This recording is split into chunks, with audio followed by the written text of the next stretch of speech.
again. John? Yes. I have a statement and I have a question. Yes. So I'll do both. Who are you? Where are you? My name's Michael Where are you, Andrade. Mike? Oh, he's up there. Okay, up at the top. And I have a serious short question. Yeah. I should tell people that there are floodlights. Yeah. So it's very hard for us to see. All right. Sorry. But first, I want to commend for the brain power that was packed into such a short space. I go to a lot of conferences, and you had more intellectual firepower here packed into a very tight space than the vast majority of them. So I commend the organizers, each and every one of the speakers. You did a great job trying to manage the time under such difficult circumstances. It was a tremendous collection of people. So that's my statement.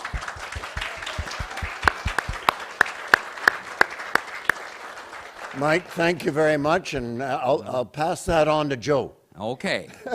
Now, I have a hard question for any of the speakers and for any of you to think about, because I've been a fan of world federalism for at least 30, 35 years, but I've never gotten a satisfactory answer to this question, which is, how are you going to restrain corruption in the governmental institutions that you want to develop? And I ask that with all friendliness, because I know ordinary people have a lot of experience with corruption in government, and so they are often afraid of these visionary plans because they're afraid that just it will become corrupt and repressive.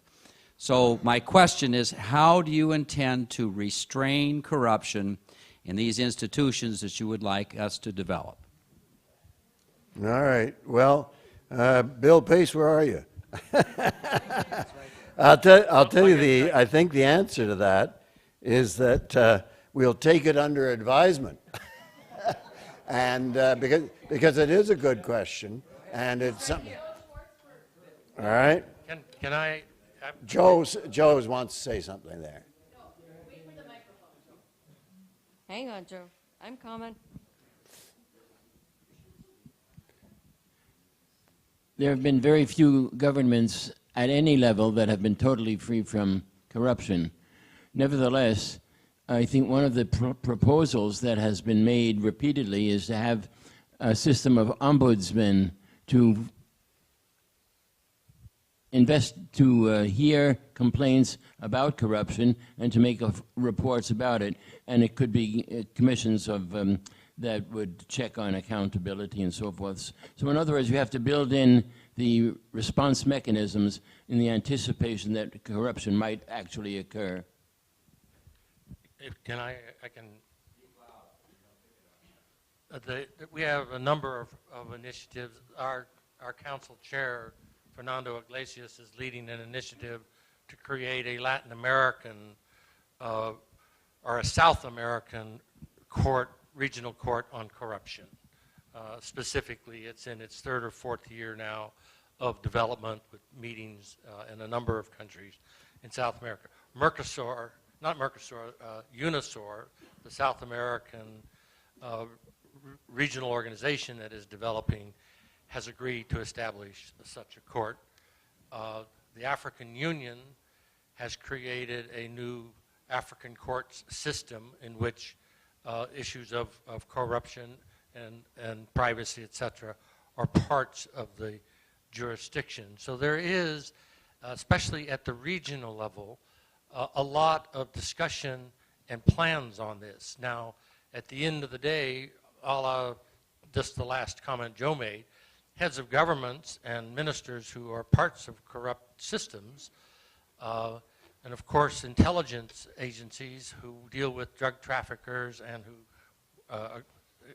support drug trafficking in many ways, and arms dealing and things like that, don't want to see any of these courts ever come into full existence. But I think the frustration from civil society in Asia, Africa, South America, even more unfortunately than you see in the so-called developed world, to create these corruption courts is much greater, and we will see some of these regional court systems develop. Thank you. Thank you very much. Mike, I don't think you expected to get any answers, so we've done very well to get you several answers. And I'll still say we'll take it under advisement as part of the questions we'll be asking ourselves for reform of international institutions. Thank you. Go ahead. Okay, thanks to all the speakers for presenting. I've learned quite a lot. I've heard a very common theme is dissatisfaction with the global economic system. And I believe the question I asked, was it like 6 or 8 hours ago, was something to that effect also. So apologies if there's some redundancy there. In any case, there's a great deal of dissatisfaction with the global economic capitalist system.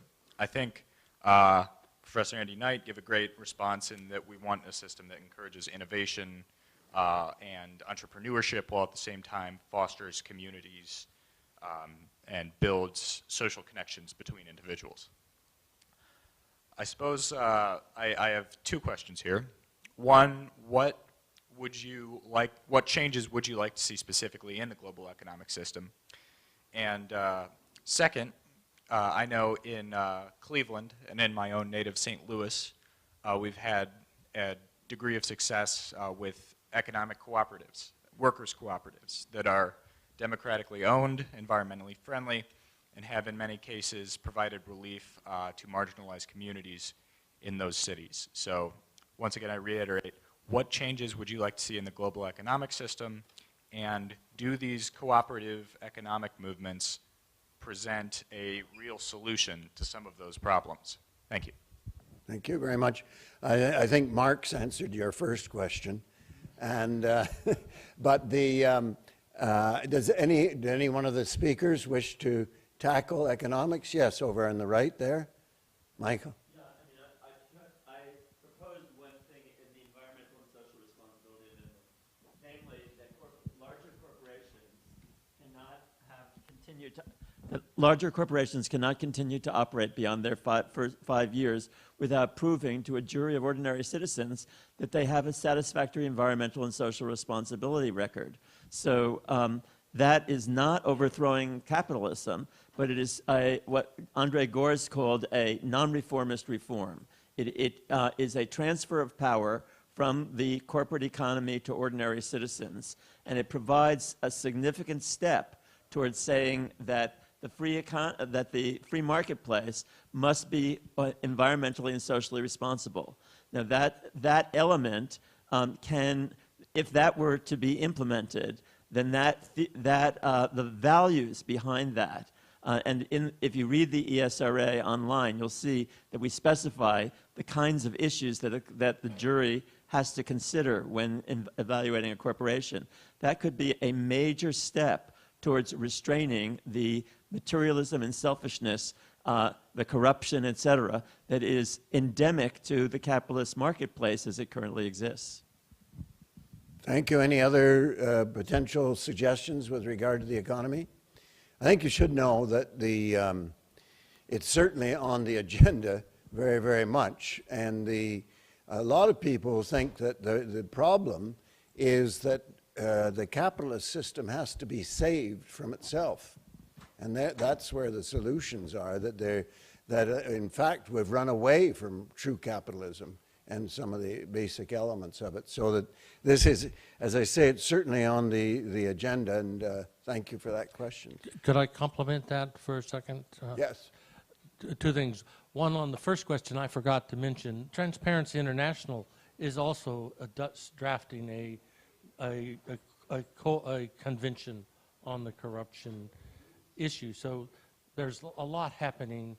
And then secondly, under the Rome Statute, you have this principle of complementarity where national governments are beginning to investigate international crimes. And on this issue of corruption, money trafficking, et cetera, you see much progress in certain countries. Switzerland has gone from someone that encouraged it to now is attacking it because of this. So a lot of this is happening.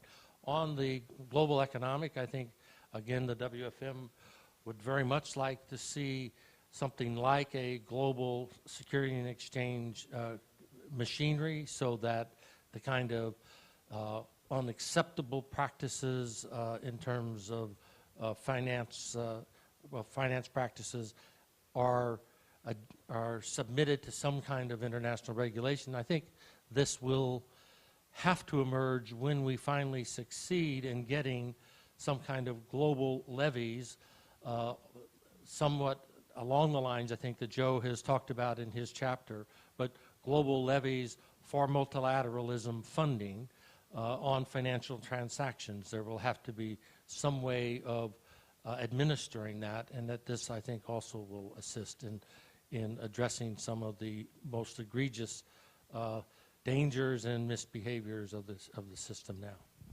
Okay.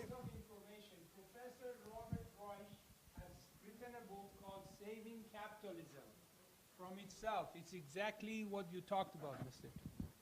Yeah, I guess that was in the back of my mind when it was brought it up. Yes, next. Who has next comment? More comments. Yes, sir. Yeah, according to a recent Gallup poll, the United States is now viewed by a wide margin as the greatest threat to world peace. And I am most grateful to Charlotte Koo and Professor Barbara Fry for their presentations, recognizing the value of the existing international system. UN General Assembly resolutions, though non-binding, are powerful instruments. And we, the people of the United States, are that entity that has the greatest potential to bring the United States to heal. In other words, global problems demand local solutions. And I'm most disappointed in the advocacy for UNEPs and for armed intervention by the United Nations or a new World Parliamentary Assembly. I think it is very unwise. I come from an organization, Veterans for Peace, that works to abolish war. The last thing we need is another standing army. Is President Johansson still here? Sure. Yeah. Do you want to answer that?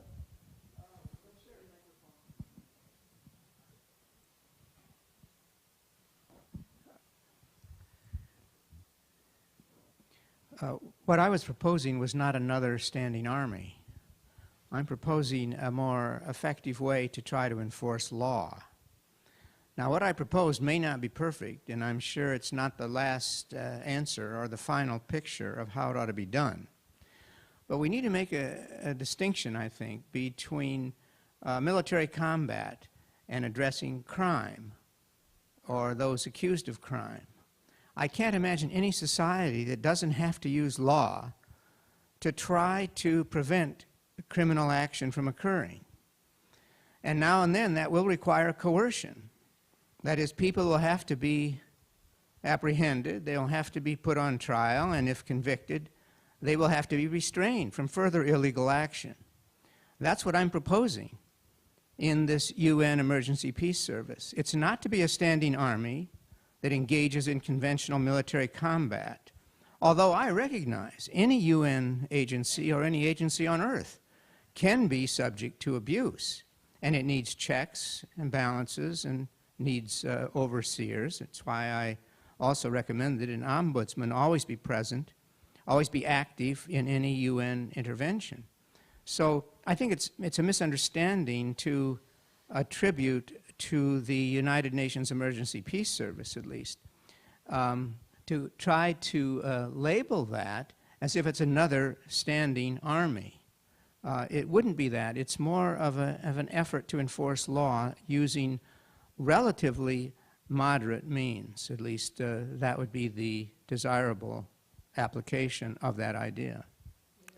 Yeah. Well, I just think I'd like to say that one should also note that these people have been very careful in what they're proposing, and they do call it a service, not a force. Okay, Rose by any other name.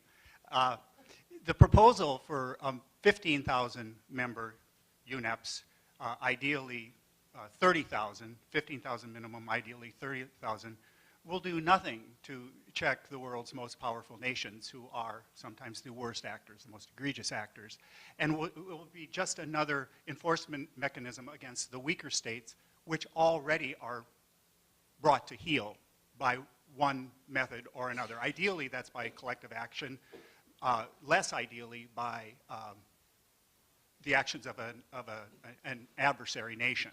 So I just don't see that this proposal for an armed UN peace force, if you will, does anything to further peace and justice in the world, and in fact will harm the reputation of the United Nations.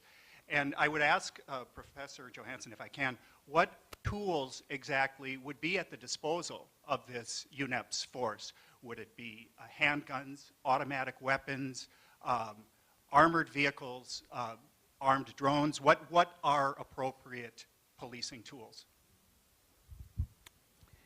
I'm happy to engage in a debate on this if you want. I don't know if others are happy to hear this debated, but the first thing to say is that any enforcement mechanism is going to be a little bit imperfect. That is, a UN mechanism now to do enforcement is not going to be able, let's say, to uphold the violation of human rights by Chinese in Tibet. That's not going to happen. Nor will it be able to do any enforcement against major powers. It would be a mistake at this point for me to recommend a military force that would be able to directly prevent one of the major powers from doing whatever they would do. I mean, this is just not realistic. It's not in the cards, and it wouldn't reduce probably the loss of life. So that's not at all what this is about. If you're interested in thinking, though, more in long-term context, some of the early proposals that the UN Charter anticipated would be that there would be mutual assured disarmament, as Bill Pace talked about it today. That is, where national military armaments would be reduced at the same time that a UN military capable might be increased. And the UN Charter wouldn't have to be revised to have a more robust military capability. And there is a military staff committee that's in existence, and it has met, but it's never really done much, which is designed to guide the UN in the use of its ability to keep peace and security. So this was part of the actual anticipation, part of what was anticipated by the framers of the Charter. Article 43 agreements in which member nations would commit themselves very firmly to having a military capability to help keep the peace, none of those ever occurred. There never were Article 43 agreements, but it's still on the books, still could be. So if you want a solution that's going to tell the United States or China how to handle their foreign policy, you're talking about an enormous military capability, which I'm not proposing, and I think that's just not at all a realistic possibility. There would have to be, if you look at the Clark-Sohm proposals, world peace through world law, there's a clear anticipation that national military capability would be reduced as UN military capability might be increased in order to keep peace and security. So what the United Nations Emergency Peace Service is about is trying at the lower level of conflict to begin to introduce the idea that some global law enforcement mechanism actually could work, actually could contribute to the protection of human life. I'm at least, I don't know about others, but I'm convinced that in Rwanda, for $500 million, if it had been spent to keep the UN peacekeeping force that was actually in Rwanda at the time the genocide began, if it would have been used, this expenditure could have saved 800,000 lives or thereabouts. So, I think that's the kind of trade-off that is intellectually and logically compelling.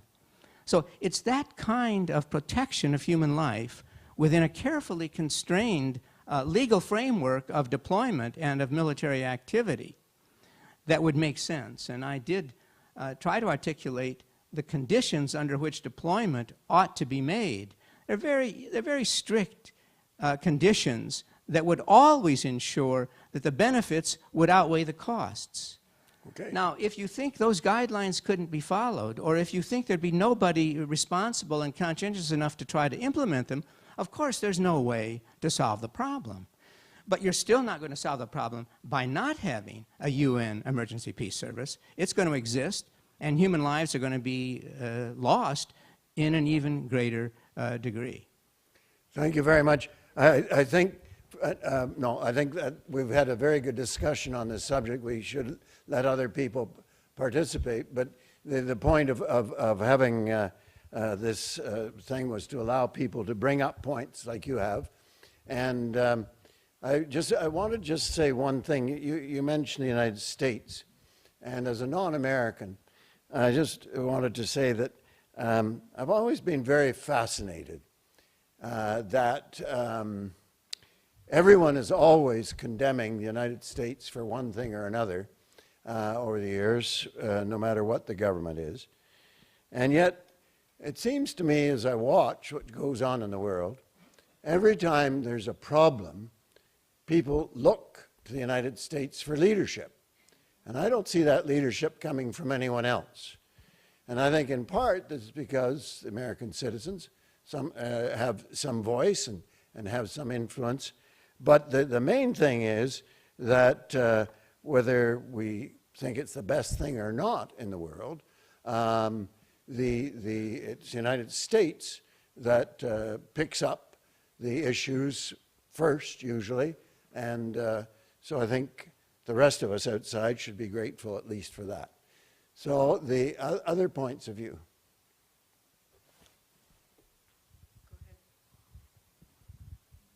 I'm someone who's followed the Syria conflict very closely for the last couple of years, and I've seen all the major human rights organizations repeatedly condemn the Assad government for the bulk of the atrocities, from the UN Human Rights Commission to Amnesty International to Doctors Without Borders to Doctors for Human Rights. And the UN has issued resolutions for the cross-border access of humanitarian agencies. The UN issued a resolution for the Assad regime to stop barrel bombs, and yet the slaughter in Syria goes on. And I think Syria is a case where early on, before things became such a nightmare, that a very small international service could have helped limit some of the combat and end some of the conflict. Syria is an example where hundreds of thousands of people have died and suffered, and the refugee crisis is now destabilizing other parts of the world. There are children who have not been in schools for 4 years, and the list goes on. And a small peacekeeping service to enforce some of the international laws could have helped. Thank you. No, I think what you bring up is a very fascinating thing, and it shows the complexity of things that we are facing, because it's a crossing of in the Syrian case, it would have been the crossing of UNEPs, but also with the R2P responsibility to protect, because it would not have been used unless there was that sort of will from the Security Council to go into a nation state. So there we are. But thank you for that. Yes, behind lady at the very back. And then then back to you, Michael.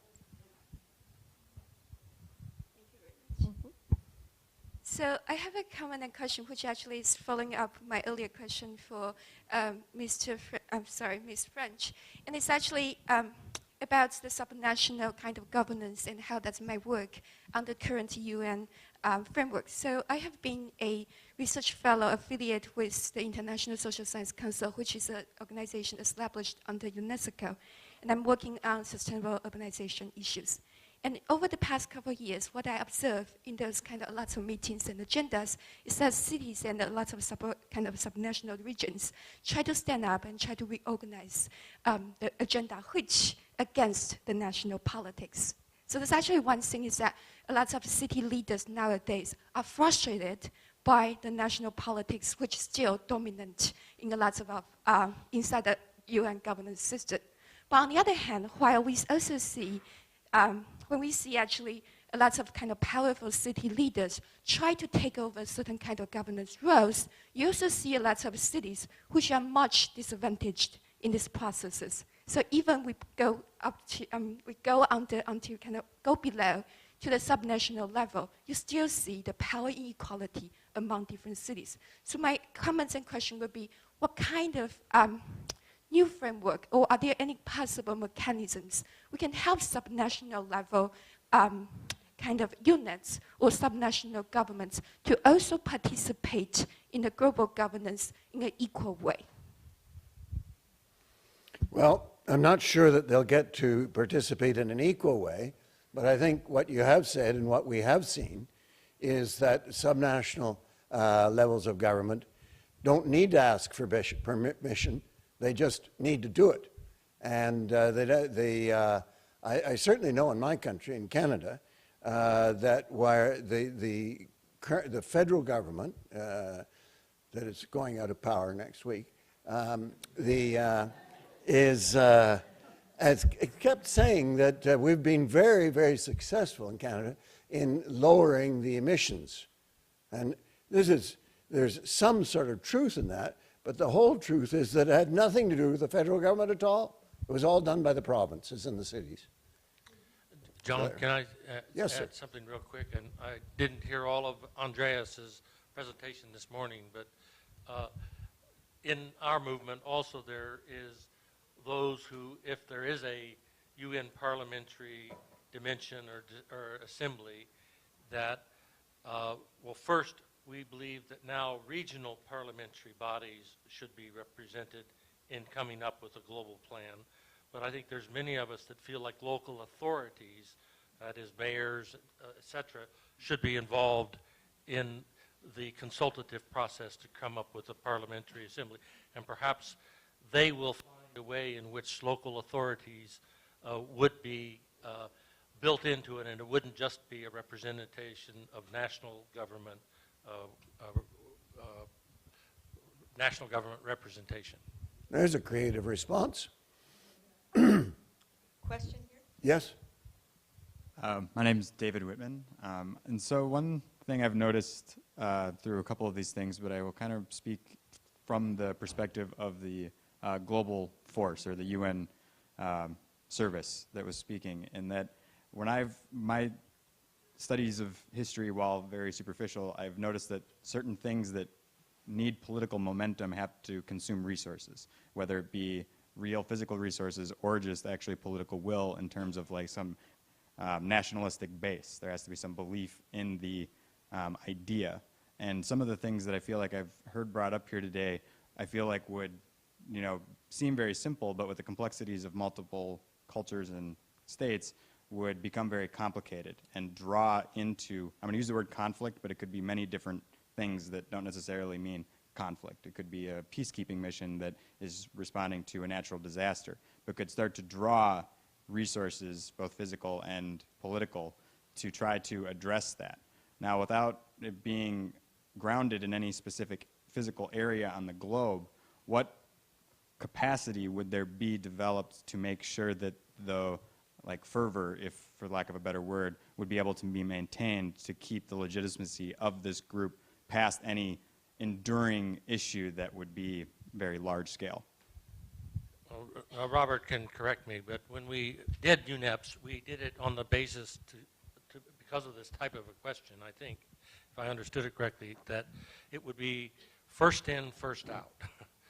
That the idea of a force would right now, if the council spends a year deciding whether there's a fire, then they condemn the fire, then they really condemn the fire, then they say, okay, well, now let's go put the fire out, and then they say to the Secretary General, go get some voluntary firewomen, firemen, fire trucks, and water. And this is an insane way of dealing with fires, okay? So, so the idea of UNEPs was in part, had two things, but one on what you're saying was it would be able to be deployable not within months, but within weeks. And it would get in there, and I forget what we had some limit of a number of months, and then it has to come back by statute. So it has to come back, which would mean that that issue that you're raising would have to be dealt with legislatively or in terms of a principal body. The second point of UNEPs, which I'm not sure, again, whether we've emphasized, was for it to be a place where you could do much better training and development of peacekeeping practices and upgrade peace. We have massive problems with how we're implementing peace operations and peacekeeping in terms of training, expertise, going across all sorts of different armies, language issues, etc. And so one of the hopes of this was a place to really bring it up to a much greater level. But as Robert said, I mean, if you really believe that an international peace service would become a threat to world fascism, then don't go for it. But if you think that it would be something that could enforce peace resolutions that the most powerful countries in the world have agreed to non-selectively and professionally, then I think it would be a good thing. Could I really just one real quick? So I didn't mean to speak. I was trying to frame it in the what we were kind of talking about with the service, but I was really thinking to like the overarching theme of just kind of the global federalism. Like there was somebody talking today about the creation of a legislature, and you know I mean, for lack of a better word, bickering that would occur in that would draw on the political resources of the world at large of how long they would tolerate it. So not just like the conflicts, but this idea of how long can a sustained effort in environment, in the creation of the legislature, in a embroiled long conflict, or just issue of getting equality, how would it respond to any of those? Not necessarily in terms of the service, but in terms of what happens when the world says, I don't think this is working anymore. Where does it have the ability to get over initial like honeymoon period? Everybody gets really into it and stuff, but then afterwards they're kind of like, maybe it was better before. Where does it have the base to like secure it past that point? Well, I suppose that would be sunset laws, something where it would have to be renewed after a certain number of years to continue, would be one way that some governments handle those kinds of issues, I would think. Let me just say, Michael, you wanted to have an answer? I want to add 2 words to this conversation, and they are community policing. And the reason I stress that is there's been generations of work on that. That is an attempt to deal with very parallel problems in how to manage a progressive police force. In fact, it started with Peel's principles in 1829, so it has a longer history. But the point is that you have parallel issues with police forces. They can go bad. You can have crimes committed. And in the United States, we've seen a very bad year in terms of where community policing principles were not followed, and there's a lot more distress. But there is a body of not just philosophical thought, but police forces like the St. Paul Police Department that have done doctrinal issues, done how do you train your police officers, how do you screen the inappropriate people out, how do you discipline people that violate those principles, and how do you actually invest resources over the long term in establishing constructive relationships with the communities in your jurisdiction, because it takes that resource also. And you have to have a political overseer that is willing to spend some money on cops that don't walk around with guns, but that spend their full time going into community centers and so forth. and I'll spare you more of a lecture on community policing. But the point is that it's relevant, that body of thought is relevant to this topic. Right. Thank you. We're going to have one more point, and Michael's going to go outside the door and find Nancy. Nancy's there. She's here. That's good. All right. All right. We have one more point that anyone wants to bring. This gentleman down here. He's being very quiet. He deserves the microphone.